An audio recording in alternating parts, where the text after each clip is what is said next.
नमस्कार दोस्तों, स्वागत है आप सबका हमारी एजुकेशन क्लास में जिसका नाम है नालंदा एजुकेशन और मैं हूं आपके साथ दीपक चौहान। जैसा कि आप लोगों को पता है कि हम जो हैं 10 जीएस के जो इम्पोर्टेंट क्वेश्चन हैं वो हम डिस्कस करते हैं डेली बेसिस पर। ये जो क्वेश्चन है ये किसी ना किसी कम्पिटिटिव एग्जाम में या तो पूछे गए हैं या फिर पूछे जाने की जो संभावना होती है, पॉसिबिलिटी होती है, वो इनकी रहती है।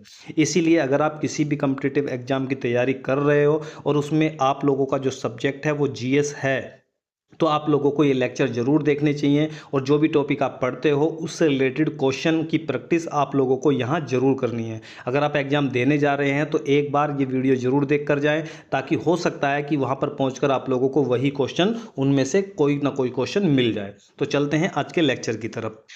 जो भी लेक्चर हमारे आते हैं अगर वो आप लोगों ने नहीं देखे हैं तो डिस्क्रिप्शन में मैं उनका लिंक दे दूंगा या आई बटन में भी आप लोगों को उनका लिंक मिल जाएगा। इसलिए आप लोगों को उन्हें ज़रूर देखना है ताकि आने वाले लेक्चर से या फिर आज का जो लेक्चर है उनसे उन्हें आप कोरिलेट कर सको। आज हम जो डिस्कस करने वाले हैं वो 1784 का पिट्स इंडिया एक्ट डिस्कस करने वाले हैं। ये पिट्स इंडिया एक्ट जो था, ये पिट्स नाम कहाँ से आया? ये वहाँ के जो प्रधानमंत्री थे, 21 साल की उनकी उम्र थी, यंगेस्ट जो प्राइम मिनिस्टर थे वहाँ के ब्रिटेन के, वो वहाँ पर बने थे और उन्हीं के नाम पर ये 1784 का पिट्स इंडिया एक्ट लाया गया था। पहला क्वेश्चन देख लेते हैं। 1773 के रेगुलेटिंग एक्ट की कमियों को दूर करने के लिए कौन सा एक्ट लाया गया था? सबसे पहला ऑप्शन ए है 1833 का चार्टर अधिनियम, बी 1853 का चार्टर अधिनियम, सी 1784 का पिट्स इंडिया एक्ट, या फिर डी ऑप्शन 1861 का भारतीय परिषद अधिनियम। तो आप लोगों को पता है कि ये जो था पिट्स इंडिया एक्ट था जो 1773, इसमें क्या हुआ था कि जो कंपनी थी, कंपनी की जो मोनोपोली चल रही थी या फिर कंपनी जो यहाँ पर इंडिया के अंदर एक तरीके से भारतीयों का शोषण कर रही थी, रिश्वत ले रही थी, काफ़ी सारी चीज़ें जो कमियां थी वो सामने आ रही थी, उसे रेगुलेट करने के लिए ये 1773 का रेगुलेटिंग एक्ट लाया गया था। लेकिन इस एक्ट के द्वारा एक तरीके से काफ़ी जो कंट्रोल था वो कंपनी पर ब्रिटिश ताज का हो गया था, लेकिन काफ़ी हद तक कंट्रोलिंग अभी बाकी थी। इसलिए उन गलतियों को सुधारने के लिए या फिर उन कमियों को सुधारने के लिए 1784 का पिट्स इंडिया एक्ट लाया गया था। और ये जो पिट्स इंडिया थे, ये जो पिट्स थे ये कौन थे? ये ब्रिटेन के प्राइम मिनिस्टर थे उस समय पे। ब्रिटिश संसद द्वारा पारित किस अधिनियम को एक्ट ऑफ सेटलमेंट के नाम से जाना जाता है? ऑप्शन ए 1784 का पिट्स इंडिया एक्ट, 1853 का चार्टर अधिनियम, 1858 का भारत शासन अधिनियम, 1919 का भारत परिषद अधिनियम। आप लोगों को करना क्या है? आंसर मैंने आज आप लोगों को नहीं दिए हैं, एक दो क्वेश्चन में शायद आप लोगों को आंसर मिल जाएंगे। आप लोगों को करना क्या है कि कमेंट बॉक्स में जो भी आप लोगों का आंसर होता है वो आप लोगों को वहाँ पर मेंशन करना है और अपना स्कोर चेक करना है कि आप लोगों को 10 में से कितने क्वेश्चन आते थे। तो इसका सही ऑप्शन हो जाएगा 1784 का पिट्स इंडिया एक्ट, क्योंकि हम आज पिट्स इंडिया एक्ट पर ही क्वेश्चन लेकर आए हैं मैक्सिमम, तो आप लोगों के लगभग सारे क्वेश्चन सही होने वाले हैं। तीसरा क्वेश्चन हम डिस्कस कर लेते हैं। निम्नलिखित में से 1784 के पिट्स इंडिया एक्ट की विशेषताएं क्या थी? पहली विशेषता हम देखते हैं, इसने कंपनी के राजनीतिक व वाणिज्यिक कार्यों को पृथक कर दिया। क्या ये सही है? बी ऑप्शन देखते हैं, इसके द्वारा निदेशक मंडल को व्यापारिक व नियंत्रण बोर्ड को राजनीतिक मामले सौंप दिए गए। नंबर सी, इसी के द्वारा ही द्वैध शासन का शुभारंभ हुआ था, या उपरोक्त सभी। ठीक है, इन सबको देखना है और नीचे कमेंट में अपना आंसर देना है। मैं आंसर दे देता हूं, ये जो ऑप्शन हो जाएगा उपरोक्त सभी। ये सारी की सारी जो विशेषताएं थी, जो फीचर्स थे, वो आप लोगों को 1784 के पिट्स इंडिया एक्ट में मिल जाते हैं। क्योंकि इसने क्या किया था, कंपनी के जो राजनीतिक, जो पॉलिटिकल जो वर्क थे और जो वाणिज्यिक या जो बिजनेस वो करते थे, व्यापार करते थे, व्यापारिक जो कार्य थे उन्होंने पृथक कर दिए गए। और इसने क्या किया, जो निदेशक मंडल था, कोर्ट ऑफ डायरेक्टर जिसे बोला जाता था, इनकी क्या थी, ये 24 मेंबर थे एक निदेशक मंडल में। और निदेशक मंडल को इन्होंने क्या कर दिया कि भाई आपको जो देखने हैं वो व्यापारिक कार्य देखने हैं, और जो आप लोगों के राजनीतिक कार्य थे वो नियंत्रण बोर्ड को दे दिए गए, कंट्रोल बोर्ड को दे दिए गए। और ये जो कंट्रोल बोर्ड था ये डायरेक्ट जो रिपोर्टिंग करता था वो वहाँ की गवर्नमेंट को करता था।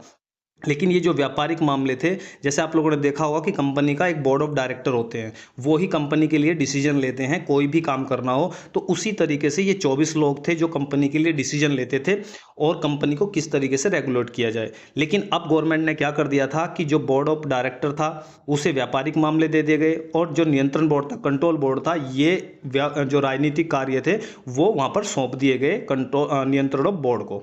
और ये जो नियंत्रण बोर्ड था, कंट्रोल बोर्ड था, इसकी रिपोर्टिंग सचिव को थी, सेक्रेटरी को थी। और ये जो सेक्रेटरी हुआ करता था ये वहां की कैबिनेट में मंत्री हुआ करता था, कैबिनेट मिनिस्टर हुआ करता था ये। ठीक है, जब हम पढ़ाएंगे अच्छी तरीके से तो इन चीजों को देखेंगे। 1784 के पिट्स इंडिया एक्ट के विषय में कौन सा कथन सही है? नंबर ए, इसमें पहली बार कंपनी के अधिकार क्षेत्र को ब्रिटिश आधिपत्य का क्षेत्र कहा गया। बी, इसके द्वारा ब्रिटिश सरकार को कंपनी के कार्य व प्रशासन पर पूर्ण नियंत्रण मिल गया। ए और बी दोनों या इनमें से कोई नहीं। ठीक है, तो इसका जो है सी ऑप्शन हो जाएगा सही, क्योंकि इसने क्या किया, इसमें कंपनी के अधिकार क्षेत्र को, कंपनी ने मान लो कि जो भी यहाँ पे प्रांत थे उन्हें अपने एक्वायर किया गया था या अपने कंट्रोल में लिया गया था, तो जितने भी कंपनी का एरिया थे, कंट्रोल वाले एरिया थे, अब गवर्नमेंट ने कहा कि ये जो एरिया हैं ये अब आपके नहीं होंगे, ये हमारे ब्रिटिश आधिपत्य के क्षेत्र कहलाए जाएंगे। ठीक है, इसीलिए बोलते हैं ब्रिटिश इंडिया। दूसरा क्या था, इसके द्वारा ब्रिटिश सरकार को कंपनी के कार्य व प्रशासन पर पूर्ण नियंत्रण मिल गया। ठीक है, क्योंकि ये पूर्ण नियंत्रण कैसे मिला, कंपनी के जो बोर्ड, आप बोलोगे कि जब बोर्ड ऑफ डायरेक्टर्स थे वो तो अलग चल रहे थे ना, व्यापारिक मामले देख रहे थे, लेकिन ऐसा था, लेकिन जो जो इन्होंने क्या कहा कि ये जो 24 मेंबर है बोर्ड ऑफ डायरेक्टर्स हैं, ये भी अपने जो भी कार्य ये करेंगे इंडिया के अंदर, कंपनी से रिलेटेड जो भी कार्य होंगे उनकी रिपोर्टिंग भी आप ये गवर्नमेंट को ही करेंगे, उसकी जानकारी गवर्नमेंट को देनी होगी। और जो कंट्रोल बोर्ड था वो तो भाई गवर्नमेंट का था ही, तो वो तो जानकारी देगा ही देगा। तो एक तरीके से पूर्ण कंट्रोलिंग जो थी अब वहाँ की गवर्नमेंट की, ब्रिटेन की गवर्नमेंट की, वो कंपनी के ऊपर बन गई थी। किस अधिनियम के द्वारा बंगाल के गवर्नर जनरल को भारत का गवर्नर जनरल बनाया गया था? नंबर एक, 1853 का चार्टर अधिनियम, 1909 का भारत परिषद अधिनियम, 1773 का रेगुलेटिंग एक्ट और 1833 का चार्टर अधिनियम। इसमें हुआ क्या था, सबसे पहले क्या था, जो प्रेसिडेंसी थी, मुंबई प्रेसिडेंसी या फिर कलकत्ता प्रेसिडेंसी, और तीसरी आप लोगों की थी जो मद्रास, जो मद्रास थी, ये तीनों प्रेसिडेंसी थी और इन तीनों में अलग अलग गवर्नर थे, अलग अलग गवर्नर थे। उसके बाद में जब ये एक्ट लाया गया, 1773 का एक्ट आया, फिर 1784 का एक्ट आया, तो इन्होंने क्या कर दिया गया, एक बंगाल में ही गवर्नर जनरल बना दिया। ध्यान से सुनना, पहले क्या थे, सिर्फ गवर्नर थे तीनों प्रेसिडेंसियों में, उसके बाद में गवर्नर जनरल बनाया गया, कहां पर, बंगाल में। इस गवर्नर को जनरल बना दिया गया, उसके बाद में ये जो दोनों थे ये इसके अंडर रख दिए गए। इन दोनों की रिपोर्टिंग किसे रहेगी, बंगाल के गवर्नर जनरल को। इसके बाद में जब 1833 का अधिनियम आया तो इसमें इन्होंने क्या कर दिया, ये जो गवर्नर जनरल था, अब ये पूरा, क्योंकि भाई ब्रिटिश जो कंपनी का आधिपत्य वाला क्षेत्र था, वो क्षेत्र किसके आधिपत्य में आ गया, अब वो गवर्नमेंट के आधिपत्य में आ गया। तो अब गवर्नमेंट ने कहा कि भाई जब ये सारा क्षेत्र हमारा हो ही गया तो हम एक काम करते हैं, ये जो हमारा गवर्नर जनरल है ये भारत, इसका बंगाल का ही क्यों रहे, ये अब जब पूरे भारत का रहेगा। तो पूरे भारत का क्या बना दिया गया, गवर्नर जनरल, भारत का गवर्नर जनरल बनाया गया। ठीक है, तो कौन से एक्ट के द्वारा, 1833 के चार्टर एक्ट के द्वारा ऐसा किया गया था। भारत के पहले गवर्नर जनरल कौन थे, पहला, अब ये क्वेश्चन आना ही आना था कि भाई पहले कौन से बने, तो देख लेते हैं। Option A Lord Dalhousie, option B Warren Hastings, option C Lord William Bentinck और ऑप्शन डी रॉबर्ट क्लाइव। जो होस्टिंग थे वो पहले गवर्नर जनरल थे। जब मैंने बोला कि बंगाल का जो गवर्नर जनरल बनाया गया था उसके नीचे दो और जो गवर्नर थे उन्हें रखा गया था, तो ये जो पहले बने थे गवर्नर जनरल ये कौन थे, वॉरेन होस्टिंग थे। और जब पूरे भारत के गवर्नर जनरल बनाए गए तो वो कौन थे, लॉर्ड विलियम बेंटिंग थे। याद रखना है आपको। 1833 के चार्टर एक्ट में किस महत्वपूर्ण संस्था की स्थापना की गई थी? ऑप्शन देखते हैं, भारतीय लोक सेवा आयोग, पीएससी, बी सर्वोच्च न्यायालय, नहीं ये सर्वोच्च न्यायालय आप लोगों को पता है कि 1784 1774 में किसके द्वारा बना था? 1773 का जो रेगुलेटिंग एक्ट था कलकत्ता में से बनाया गया था। सी कानून आयोग, लॉ कमीशन, और D Vidhan Parishad legislative council. तो इसका ऑप्शन जो सी है वो सही है। कानून आयोग जो था वो बनाया गया था किसके द्वारा? 1833 के चार्टर एक्ट के द्वारा। 1833 के चार्टर एक्ट में पहली बार भारतीयों को किसी क्षेत्र में शामिल करने की बात कही गई थी। ठीक है, 8वां क्वेश्चन देखते हैं। 1833 के चार्टर एक्ट में पहली बार भारतीयों को किस क्षेत्र में शामिल करने की बात कही गई थी? पहला ऑप्शन प्रशासनिक सेवाओं में, दूसरा सेना में, तीसरा न्यायपालिका में, और चौथा व्यापार में। ठीक है, तो प्रशासनिक सेवा में ये ऑप्शन सही किस तरीके से हो जाता है? सोचो, प्रशासनिक सेवा में क्यों इन्हें एंट्री दी गई थी? अब आप लोगों को अगर प्रशासन चलाना है तो वहां की जनता पे तो चलाना पड़ेगा। समझना चीजों को, वहां की जनता के ऊपर आप लोग रूल कर रहे हो, और जो जनता है उन्हें ही आप लोगों को एक तरीके से रेगुलेट करना है। तो वो अंग्रेजों की बात अच्छे से मानेगी या फिर तुम लोगों की बात, भारतीयों की बात अच्छे से मानेगी? तो भाई भारतीयों की बात अच्छे से मानेगी, क्योंकि उन्हें लगेगा कि ये लोग तो अपने ही हैं। इसलिए उन्होंने क्या किया? प्रशासन में, प्रशासनिक सेवाओं में भारतीयों को जगह दी। ऐसा कब हुआ था? ये लोग क्या करते थे, जैसे ही इन्होंने बंगाल को जीता तो बंगाल के जितना भी राजस्व विभाग था या पैसे का जो काम था वो सारा अपने हाथों में ले लिया, लेकिन जो सेना से रिलेटेड चीजें थी वो वहीं के राजा को सौंप दी, और कठपुतली राजा या रबर स्टैंप जो राजा था, नवाब था, उसे बना दिया गया, क्योंकि जनता विद्रोह ना करे। ये लोग क्या करते थे, जनता के विद्रोह से बचने के लिए वहीं के एक राजा को कठपुतली राजा बना देते थे, लेकिन उसे पैसे का एक्सेस, मनी का एक्सेस नहीं देते थे, मनी का एक्सेस अपने पास रखते थे। अब ये राजा मजबूर है, बिना पैसे के करेगा क्या? तो इसलिए मनी का एक्सेस इसके पास अंग्रेजों के पास होता था, तो ये पैसा मांगने इनके पास जाएगा। तो ये जो है इन्हीं के हिसाब से कार्य करता था। तो इसी तरीके से इसमें भी ऐसा ही हुआ। प्रशासनिक सेवाओं में इन्होंने किसे? भारतीयों को शामिल कर लिया। सेना में नहीं किया, न्यायपालिका में नहीं किया, और व्यापार में नहीं किया। ये तीनों जो मेन चीज थी उनमें भारतीयों को शामिल नहीं किया, क्योंकि अगर इसमें करेंगे तो वो कितने अंग्रेजों के खिलाफ हो जाएंगे। तो ये बहुत तेज लोग थे।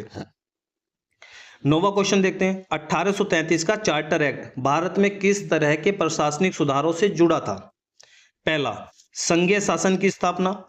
बी ऑप्शन, एक केंद्रीकृत प्रशासनिक प्रणाली लागू करना, ब्रिटिश सरकार का सीधा नियंत्रण बढ़ाना, या फिर भारतीयों को स्वतंत्रता प्रदान करना।